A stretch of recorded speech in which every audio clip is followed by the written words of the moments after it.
Right, guys, I made it in.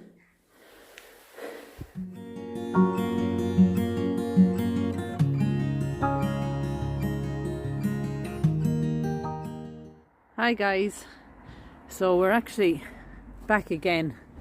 I'm not sure you remember, we did a live here, but on our walk we discovered an open crypt, and at the time I didn't go down into it, but we are actually going to go down into it today and have a look inside it and see what we can see, if we can find anything at all down there.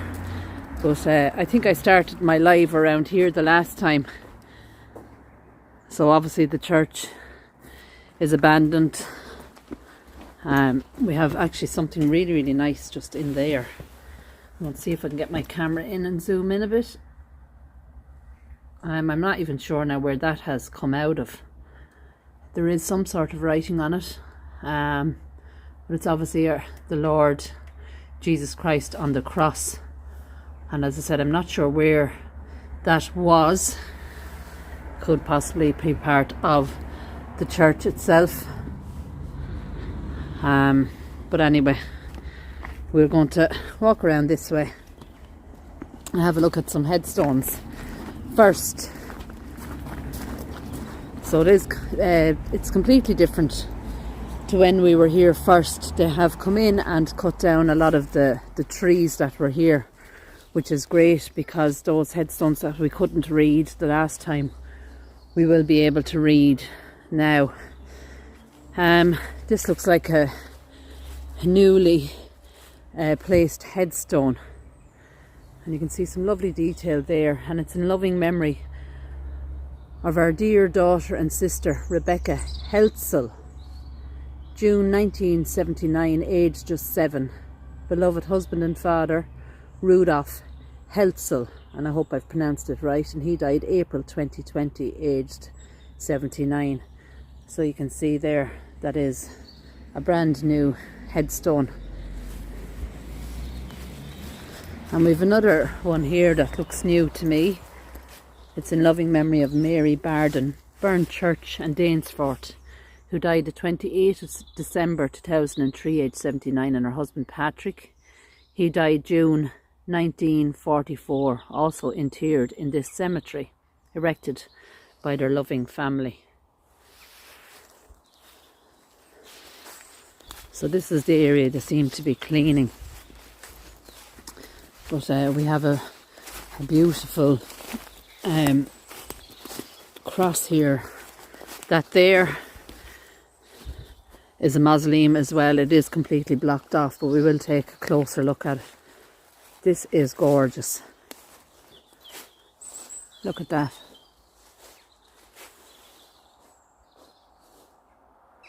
Beautiful designs on it. Thy will be done wrote on it. And it's erected by grateful children in memory of their beloved parents, James O'Brien, 1874, and his wife Ellen O'Brien, and she died December 1882, aged 75. So a really gorgeous cross there, and it's probably near maybe 8 foot high. So this is the area that seemed to be cleaning, and I hope that they're going to come back and do the whole area, because there's lots of parts of this graveyard that is completely overgrown. But this is the mausoleum. We'll just take a look at that now in a second. This is one that's completely fallen over. There's loads of names here. Kelmloe.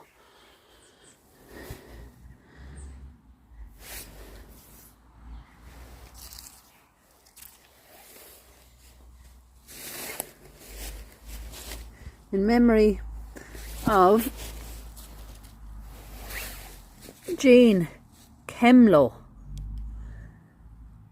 wife of William Nicole, it looks like,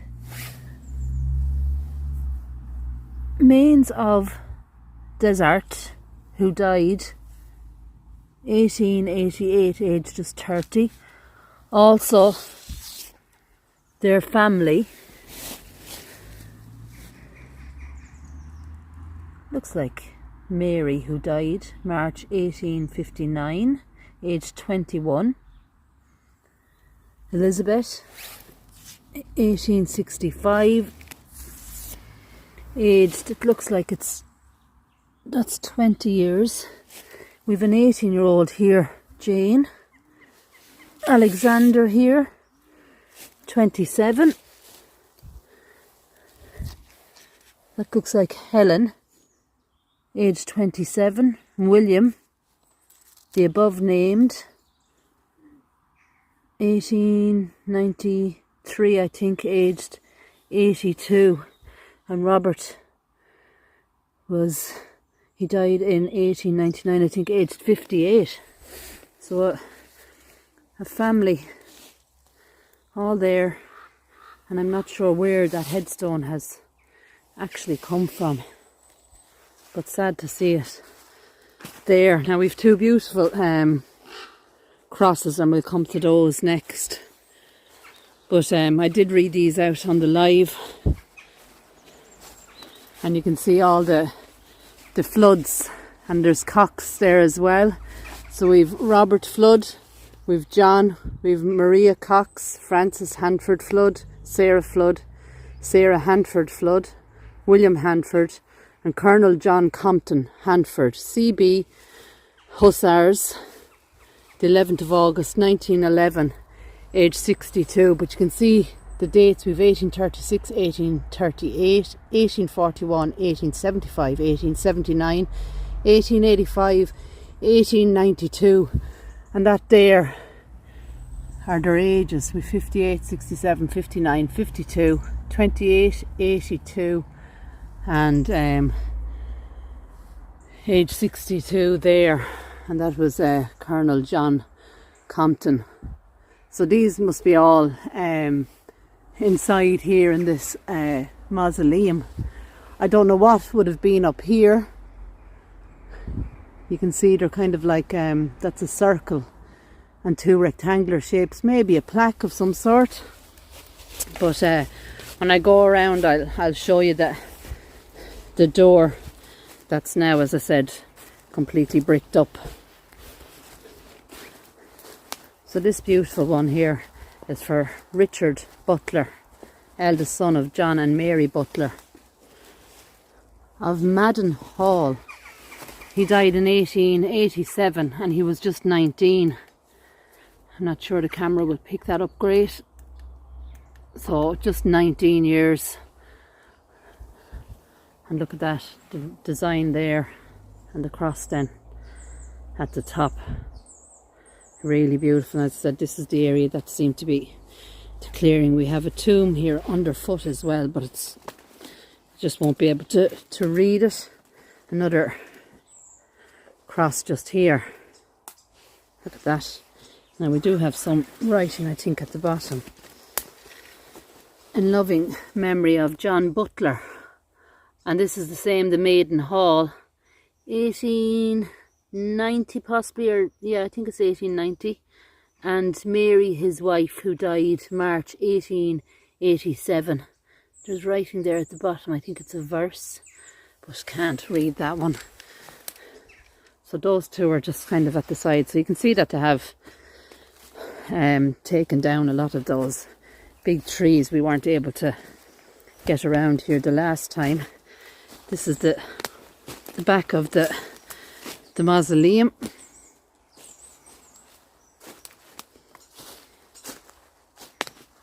And then around by the side, there's no vent holes or anything, which I was kind of hoping to get a peep into.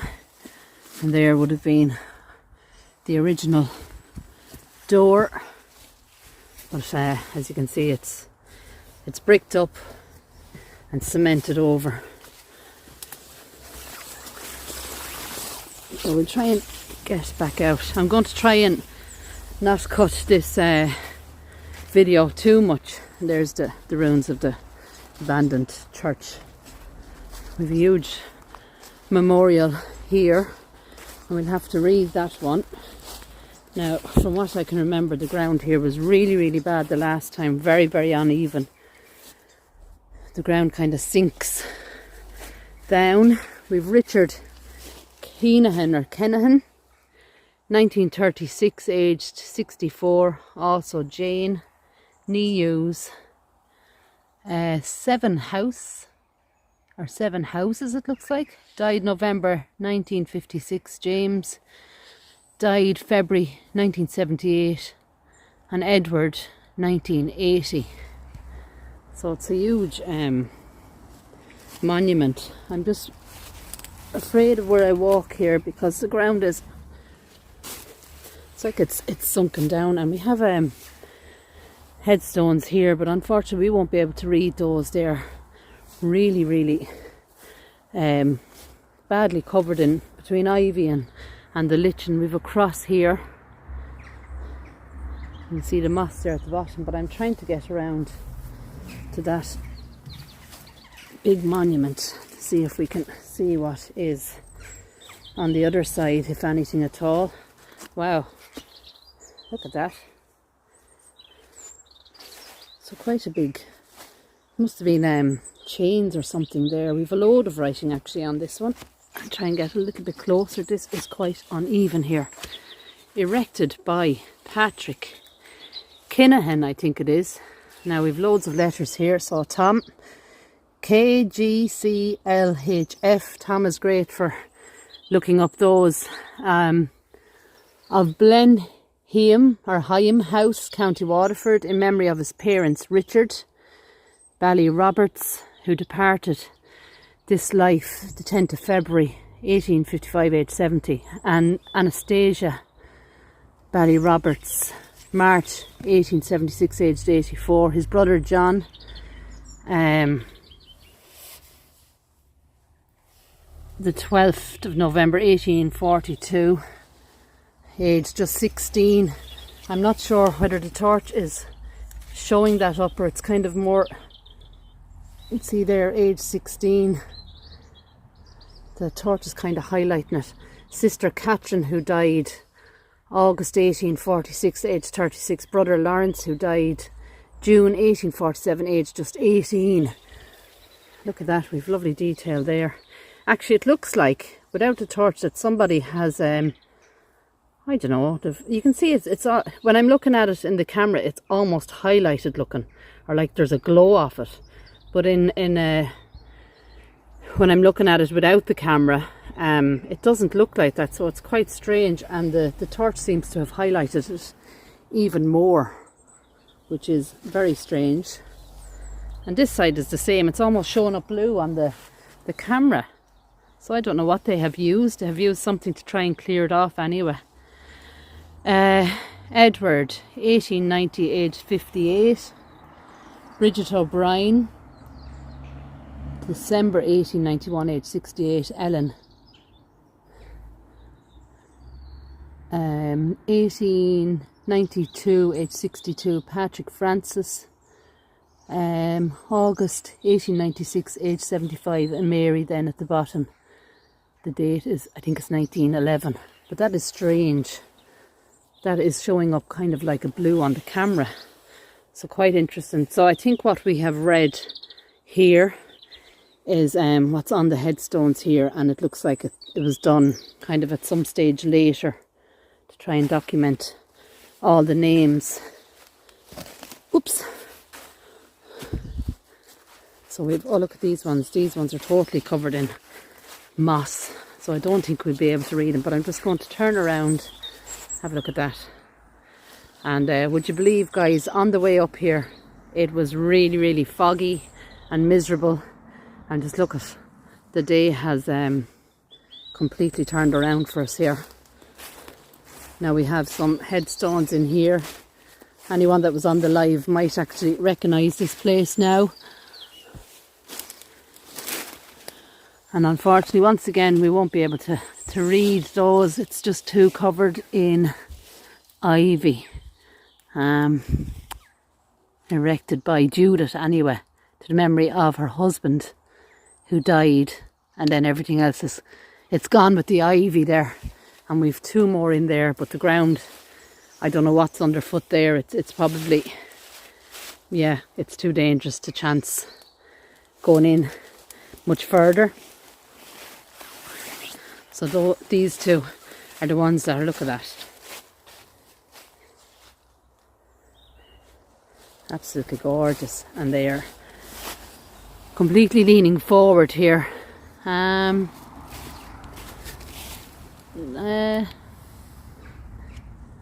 Erected by Mr. James in the memory of, let me see, something Fitzgerald. No, once again, all that ivy has completely covered the headstone, but we do have some lovely, I hope you can pick that up, lovely designs there. The torch seems to be highlighting them rather than, now you might be able to see a little bit better there. There they are. And the other one beside it then, completely covered. Now, the crypt is there. It's still open. I was hoping we hadn't, that we wouldn't come up and find it sealed up. So you all wanted me to go inside the last time, but it was actually, the night was falling and we didn't have much of a torch, so we brought the bigger torch this time. Now this is a gorgeous one.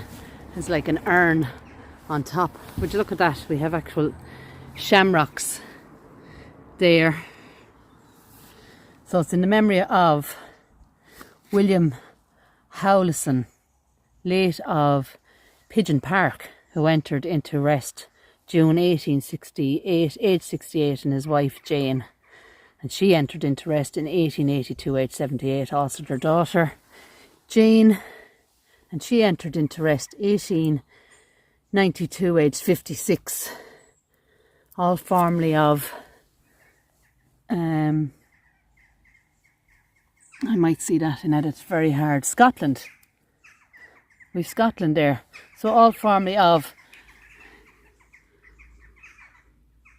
I can't see that, but we have Scotland there. Really interesting.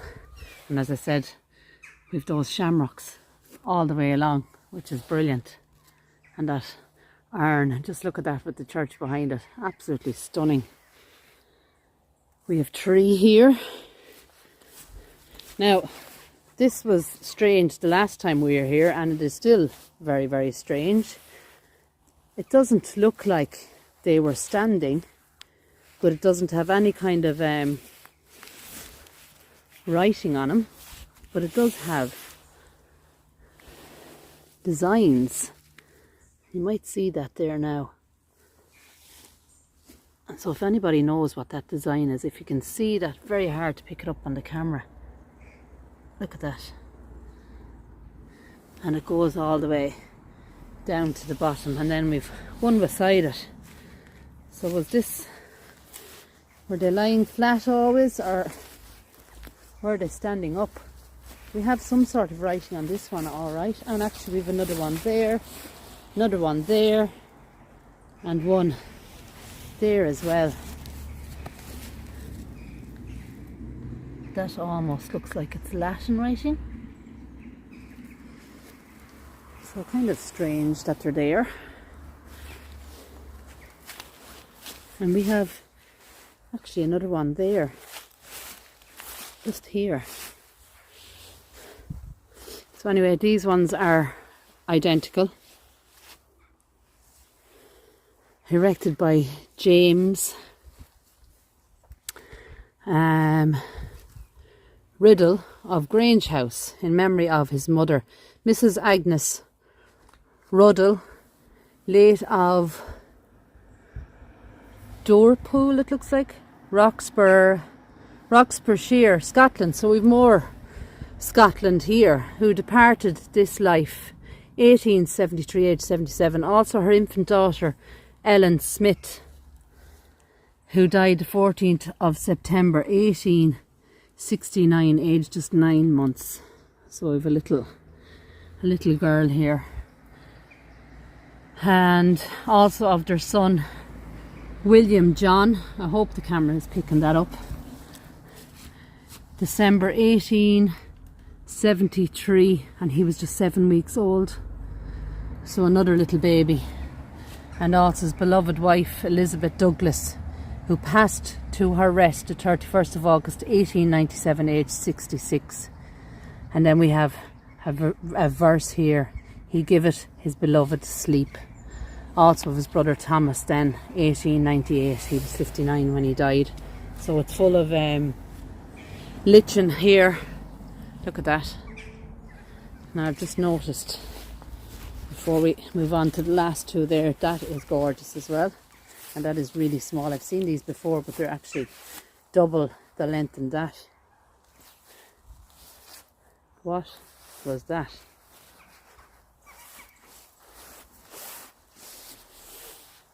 That looks like there were steps down into it. So would that have been something, or is that possibly connected to that, and it's an underground crypt or a structure of some kind? That is strange. But I can tell you now that the ground is really uneven. And this has that design as well. That is strange. And it's almost like a fork styled at the end of it. We've the tree like prongs. So if anyone knows what that is it a tomb? What? We've another part of it just there. So we'll go back and read the last two headstones that are here. And actually, I don't know whether I can step across these too easy. We have a huge, like a hole there, like it's sinking down. James Turnbull Riddle is the name. And it's, so these are all Riddles, are the surnames here, of Grange House as well. February 1913, aged 80, and his wife Elizabeth Douglas Riddle, 1897, aged 66, and daughter Jessie J. Riddle. I'm not sure, that could be 1940 something, and there's an Isabella there as well.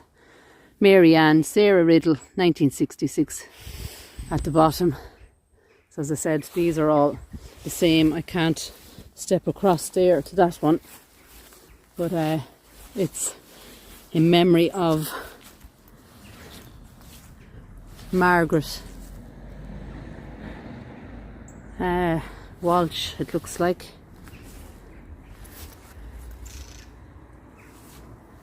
Margaret Glendinning, strange name, or Glendinning, very strange and hard to pronounce. Walsh, eldest daughter of J.T. Riddle and widow of the late John Walsh Leeds, who died September the 22nd, 1918, age 61 maybe. Agnes T. Riddle there as well, 1947. So as we said, this is the Riddle family. And we have some rails here with nothing inside. More railed ones there.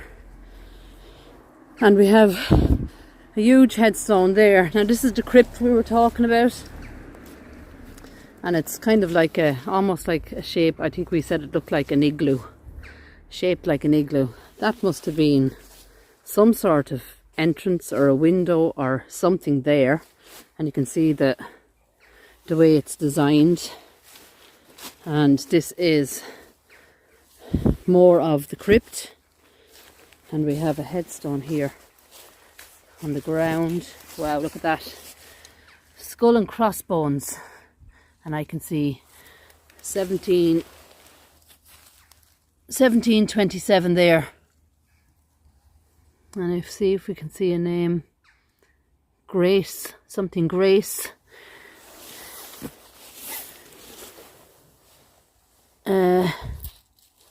looks like Pierce Grace, who departed this life. December, I think it is, 1727. Look at that. That is brilliant.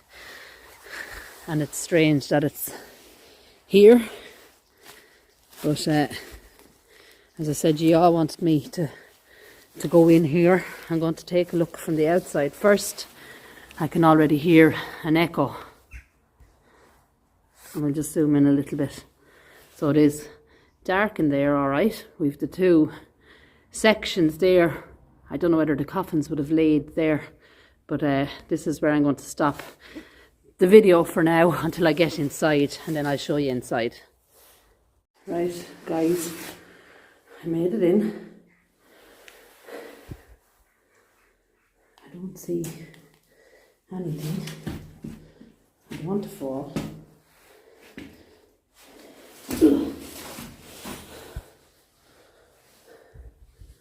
Now, look at that for a ceiling.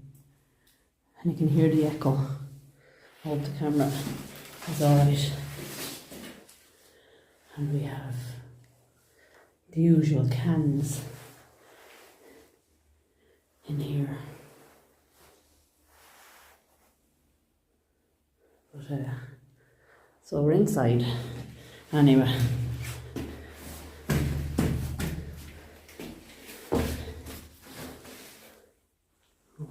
That's on the ground. There's like sludge. But, I'm just trying to zoom out now. And there's the entrance. So we're right inside the crypt. Nothing really to see, but it's something that I kind of wanted to do for myself anyway. And you know something, guys, since I've walked in here, it feels cold but claustrophobic, and I'm actually getting a headache, which is no messing. I'm serious. And yeah, actually I feel a bit funny in here. I don't like it at all.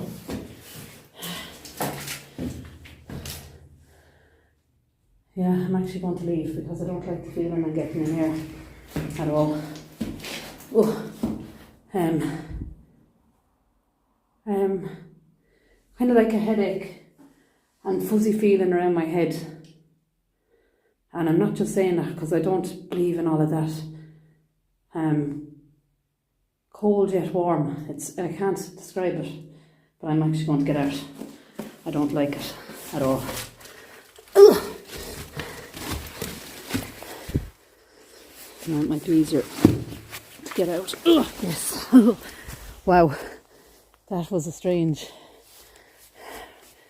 I can't describe the feeling.